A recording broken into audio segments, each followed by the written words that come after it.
Hello everyone, welcome back to another video. তো একজন আপু রিকোয়েস্ট ছিল যে আমি হচ্ছে কসমেটিক্স এর এই স্নেল মিউসিন ময়শ্চারাইজারটা রিভিউ দিই। তো যেহেতু আমি এটা মানে অলমোস্ট শেষ, মানে অনেকদিন ইউজ করেছি, মাঝখানে কিছুদিন বন্ধ রেখেছিলাম যখন আমার স্কিনে অনেক বেশি অ্যাকনে হয়ে গেছিল, অনেক ব্রেকআউটস হয়ে গেছিল, তখন একটু বন্ধ ছিল। তারপর মানে বন্ধ ছিল বলে ওটা তখন শেষই হয়ে গেছিল, তো আমার আর রিপারচেস করা হয়নি। আমি ওটা রিপারচেস করবো কিনা এটা আমি এখন শিওর না।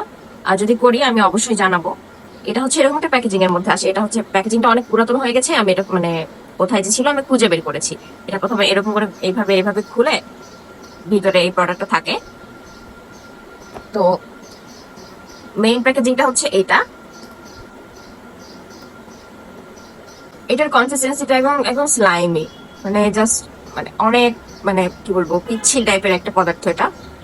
তো এটা যখন প্রথমে অ্যাপ্লাই করি তখন হচ্ছে যে এটা না স্কিনের সাথে মিশতে চায় না। প্রথমে যখন অ্যাপ্লাই করি এটা স্কিনের সাথে মিশতে চায় না। তো এই হাতে তো মেহেদি দেওয়া, এই হাতে দিই, মিশে না। প্রথমবার অ্যাপ্লাই করার পরে পরেই মিশে না, একটু টাইম নেয়। তারপর এটা হচ্ছে যে ধরো একবারে সুন্দর মতো স্কিনের মধ্যে বসে যায়। আমার স্কিনে একটু অ্যাপ্লাই করি।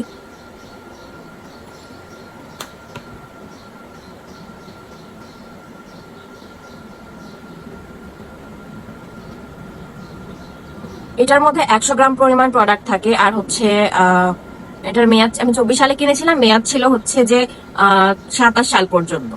এটা খোলার পর 12 মাস পর্যন্ত এটা ভালো থাকবে। মানে এটা অ্যাপ্লাই করার সাথে সাথে কিন্তু এটা অ্যাবজর্ব হয়নি, এটা কিন্তু ভেসে আছে এখন।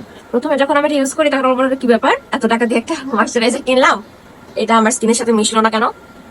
প্রথমে আমি মানে বেলাসি থেকে নিয়েছি আমি এটা, প্রথমে আমি মানে অ্যাপ্লাই করার পর একটা টাসকি খেয়েছি। তো আমার না এই সাইড থেকে মানে মেস্তার মতো ছিল, মানে একদম মানে কালো হয়ে গেছিল। আর এই জায়গাটাতে সবসময় দানা দানা বের হয়ে থাকতো, এই জায়গাটাতে, এই জায়গাটাতে ঠিক। আর এই সাইডটা আমার পুরো অনেক ড্যামেজ ছিল। ড্যামেজ ছিল কেন আমি বলতে পারি না, নিশ্চয় কোনো প্রোডাক্টের রিয়াকশন, বা আমি ছোটবেলায় দেখা যাচ্ছে অনেক বেশি ডিআইওয়াই ইউজ করতাম। তো ডিআইওয়াই গুলার রিয়াকশন হিসেবেও দেখা যাচ্ছে যে এই ক্রিমটা মানে সরি ক্রিমটা না, দেখা যাচ্ছে যে আমার মানে স্কিনটা অনেকটাই ড্যামেজ হয়ে গেছে। তো এটা কনস্ট্যান্টলি অ্যাপ্লাই করতে করতে করতে করতে না আমার দেখছি যে আমার এখানে না একটা ইয়ে ছিল, মানে এখানে আমার একটা স্কিন ডিজিজ ছিল, যেটা আমার অনেক ছোটবেলা থেকে ক্লাস 2 থেকে ছিল। মানে এখানে ছোট ছোট ছোট ছোট দানা হয়ে থাকতো একটা জায়গায়, এই জায়গাটাতে ঠিক এখানে যে দাগ দেখছো এখানে, এখানে সবসময় ছোট ছোট দানা হয়ে থাকতো। আমি অনেক ডাক্তার দেখিয়েছি কিন্তু স্টিল এটা ভালো হয়নি। তো যখন আমি এটা ইউজ করা শুরু করি এটা আস্তে আস্তে কমে যাচ্ছে। আর আমার স্কিনের এই সাইডের যে মানে এই সাইডে না ছোট ছোট বাম্পস ছিল, বাম্পস গুলা কমে যাচ্ছে। তো যখন আমি দেখলাম যে বাম্পস গুলা কমে যাচ্ছে তখন আমি বুঝছি যে না, মনে হয় এই সাইডের চামড়াটা পাতলা ছিল। তো ওইটার কারণেই হচ্ছে যে আমি যখন ক্রিমটা অ্যাপ্লাই করেছি ড্যামেজটা অ্যাকচুয়ালি রিপেয়ার হয়েছে। আর আমার হচ্ছে যে স্কিনের মধ্যে এখন কোনো মানে ড্যামেজ মানে নাই, আপাতত নাই। মানে স্কিনটা অনেক হেলদি বলতে পারো। মানে স্কিনটা ড্যামেজ হলেও দেখা যাচ্ছে যে অনেক সময় তোমার যে পার্টটা বেশি ড্যামেজ হয় ওই জায়গাটাতে হচ্ছে দানাদার একনে বা মানে অনেক ব্রেকআউটস হতে থাকে, রেডনেস থাকে, মানে অনেক সমস্যা থাকে ওই জায়গাটাতে। তো ওইটা যখন রিপেয়ার হয়ে যায় সমস্যাগুলো আপনা আপনি চলে যায়। তো আমার যে স্কিন ডিজিজটা ছিল এখানে এই এই পার্টটুকুতে, এটা অ্যাপ্লাই করার পর এটা এতদিনের মানে স্কিন ডিজিজটাও মানে একদম চলে গেছে, মানে একদম নাই, এখন একটুকুও নাই, মানে চলেই গেছে। মানে আমি ছোটবেলা থেকে অনেক ডাক্তার দেখিয়েছি, ডার্মাটোলজিস্ট, এটার জন্য ছোটবেলাতে এত আমার কনসার্ন ছিল না। জাস্ট আমার এটাই ছিল। আর আমার মনে হয় একটু দাঁতের সমস্যা ছিল, মানে এক্সিমা যেটাকে বলে, এক্সিমার সমস্যা ছিল পায়ে ওইটা। তো ওই দুইটার জন্য আমি হচ্ছে মেইনলি হচ্ছে ডাক্তার দেখাতাম। এটা কিন্তু এখন অ্যাবজর্ব হয়নি। এটা যখন অ্যাবজর্ব হয় না, এটা 1-2 ঘন্টা পর স্কিন থেকে অনেক সুন্দর একটা রেডিয়েন্ট গ্লো বের হয়। কিন্তু এটা হচ্ছে রেকমেন্ড করাটা অনেক বেশি টাফ। কারণ আমার কাছে এটা আমার জন্য কাজ করেছে, আমার কাছে বেশ ভালোই মনে হয়েছে। কিন্তু আমি অনেক গ্রুপে দেখেছি, ফেসবুক গ্রুপ বলো বা যে গ্রুপই বলো, অনেক গ্রুপে দেখেছি, তারপর অনেক কমেন্টে দেখেছি যে এটা নাকি অনেক ব্রেকআউট করে, এটা অ্যাপ্লাই করার সাথে সাথে নাকি ব্রণ বের হয়। অনেকের কিন্তু মানে কি বলবো, অনেকের ব্রেকআউট হয়েছে এটা অ্যাপ্লাই করার পর। তো দেখা যাচ্ছে যে আমি যদি একটা রেকমেন্ড করি আর তোমরা যদি এটা হিসেবে পারচেস করো আর তোমার ব্রেকআউট হয়, তাহলে তো এটা আমার জন্য মানে আমারই খারাপ লাগবে যে আমার কথা শুনে তোমরা যদি কিনো আর তোমাদের এটা দিয়ে কোনো উপকার না পাও, উল্টা আরো তোমাদের ক্ষতি হয়। তো আমি হচ্ছে সবাইকে এটা রেকমেন্ড করবো না যাদের স্কিনে কোনো অ্যালার্জি নাই বা হচ্ছে যে ফাঙ্গাল একনে নাই। এটা কিন্তু ফাঙ্গাল একনে সেফ না, ফাঙ্গাল একনে নাই তারা এটা ইউজ করতে পারবে, তারা এটা ইউজ করবে, এটা কিন্তু ফাঙ্গাল একনে সেফ না। আর হচ্ছে এটা যেহেতু স্নেল দিয়ে তৈরি, মানে স্নেল মেশিন দিয়ে তৈরি, তো হচ্ছে যে তোমার স্কিনের মধ্যে যদি মানে কোনো অ্যালার্জিক, মানে তোমার স্কিন যদি অনেক বেশি অ্যালার্জিক হয় যে এটাতে তোমার সমস্যা ওটাতে সমস্যা, আর যদি তুমি একান্ত ইউজ করতে চাও ছোটটা আগে কিনবা, একটা ছোট পাওয়া যায় ওটাই কিনবা, দিয়ে একটা সাইডে কয়েকদিন অ্যাপ্লাই করে দেখবা, দিয়ে কয়েকদিন অ্যাপ্লাই করতে করতে কিছুদিনের মধ্যে তুমি ধরো এই সাইডটাতে তুমি অল্প একটু করে অ্যাপ্লাই করলা, রোজ অ্যাপ্লাই করলা, 7-8 দিন ধরে অ্যাপ্লাই করলা, তারপর যদি এখানে কোনো অ্যালার্জিক রিয়েকশন না না হয় তাহলে বুঝবা যে না এটা তোমার জন্য কাজ করবে, তখন তুমি একটা ফুল সাইজের কিনতে পারো। কিন্তু একদম ডিরেক্টলি আমি বলবো না যে হচ্ছে এটা সবার জন্য কাজ করবে বা কিছু, অনেক ভালো, এটা ড্যামেজ রিপেয়ার করতে অনেক বেশি হেল্প করেছে আমার স্কিনে। কিন্তু এটা যাদের জন্য আবার কাজ করে না তাদের স্কিনে অনেক ব্রেকআউট হয় আমি শুনেছি।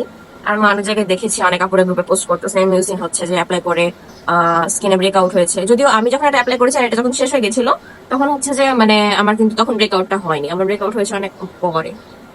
আর প্যাকেজিংটা অনেক বেশি ভালো, এটা হচ্ছে মানে পড়ে গেলে নষ্ট হয় না বা কিছু হয় না, মানে এটা প্লাস্টিকের আর এটা মেবি অন্য কোনো ম্যাটেরিয়াল না, এটাও প্লাস্টিকেরই বাট হচ্ছে অনেক হার্ড প্লাস্টিক। এটা দিয়ে মানে তোমার কোনো মানে এটা পড়ে গেলেও ট্রাভেল ফ্রেন্ডলি, পড়ে গেলেও কোনো কিছু হবে না। বাট ভিতরের প্রোডাক্ট একটু স্লাইমি, কিছুক্ষণ দেওয়ার পর কিছুক্ষণ একটু স্কিনে মানে আনকমফোর্টেবল ফিল হবে, কিন্তু আস্তে আস্তে যখন টাইম যাবে 15-20 মিনিট যাবে তখন তো এটা তোমার স্কিনে অনেক সুন্দরভাবে অ্যাবজর্ব হয়, অনেক সুন্দর একটা গ্লো দেয়, অনেক রেডিয়েন্ট একটা গ্লো দেয়। আর কজারেক্স এর প্রোডাক্টের জন্য আমি মনে করি বেলাসি বিডি বেশি ভালো, আমি ওখান থেকে কজারেক্স এর প্রোডাক্ট বেলাসি থেকে সব কিনি। এখন কিন্তু এটা অ্যাপ্লাই করার পর অনেকক্ষণ সময় হয়ে গেছে, তোমরা দেখতে পাচ্ছ যে আমার স্কিনটা অনেক মানে আপাতত অনেকটাই গ্লো করছে, এটা আস্তে আস্তে গ্লোটা আরো বাড়ে। আর স্কিনটা তুমি যদি রেগুলারলি অ্যাপ্লাই করো, তোমার যদি ড্যামেজ স্কিন হয় তাহলে তোমার জন্য অবশ্যই রেকমেন্ডেড, যদি তোমার সেন্সিটিভ আর অ্যালার্জিক স্কিন না হয়। মানে আমার এক্সপিরিয়েন্সে শেয়ার করলাম ময়শ্চারাইজারটা নিয়ে। আর এটা অনেক দেখে শুনে কিংবা যদি ইউজ করতে চাও, যদি তোমার ড্যামেজ স্কিন হয় অনেক দেখে শুনে কিন্তু ইউজ করবা। আর যদি দেখো যে ব্রেকআউট হচ্ছে বা কিছু হচ্ছে তাহলে কিন্তু সাথে সাথে অফ করে দিবা। এটা অ্যাপ্লাই করার পর তোমার স্কিন কিন্তু একটু স্টিকি হয়ে যাবে, মানে হচ্ছে এটা যে একদম মানে স্মুথ ফেস দেবে এটা কিন্তু এমন করে না, এটা মানে স্কিনটাকে একটু স্টিকি করে দেয়। আর আমার মনে হয় যে ড্রাই স্কিনের জন্য এটা খুব একটা ভালো হবে না। আর এটার উপর এটা অতিরিক্ত অ্যাপ্লাই করে যদি এটার উপর মেকআপ দাও তাহলে কিন্তু মেকআপটা গলে যাবে। তো যদি মেকআপ করার প্ল্যান থাকে তাহলে মেকআপের নিচে অন্য ময়শ্চারাইজার ইউজ করবা, এটা ইউজ করবা না। আর ড্রাই স্কিনের জন্য আমার মনে হয় না এটা খুব একটা ভালো হবে, ড্রাই স্কিনের জন্য আমার মনে হয় হাইলুরোনিক অ্যাসিড একটা বেশি ভালো হবে। কিন্তু এটা অয়েলি স্কিনের জন্য অনেক বেশি ভালো, কারণ এটা হচ্ছে যে মানে হালকা একটু স্টিকিনেস আছে ঠিক আছে, বাট হচ্ছে ওইভাবে মানে অয়েলি ফিল করায় না, এটা কোনো মানে যে গ্রিসি ফিল আছে ওইটা করে না, জাস্ট একটু স্টিকি হয়ে থাকে আপার মানে আপার লেয়ারটা। এটা যদি তোমার মুখে একবার স্যুট করে যায় তাহলে কিন্তু তুমি এটার ফ্যান হয়ে যাবা। সো আমি আমার এক্সপিরিয়েন্স শেয়ার করলাম, this was something about the snail mucin moisturiser. আমার ভিডিওটাকে হেল্পফুল মনে হলে প্লিজ একটা লাইক দিয়ে দিও, আর কি ধরনের ভিডিও দেখতে চাও প্লিজ কমেন্ট সেকশনে জানাও। This was the video, thank you so much for watching, bye, আল্লাহ হাফেজ।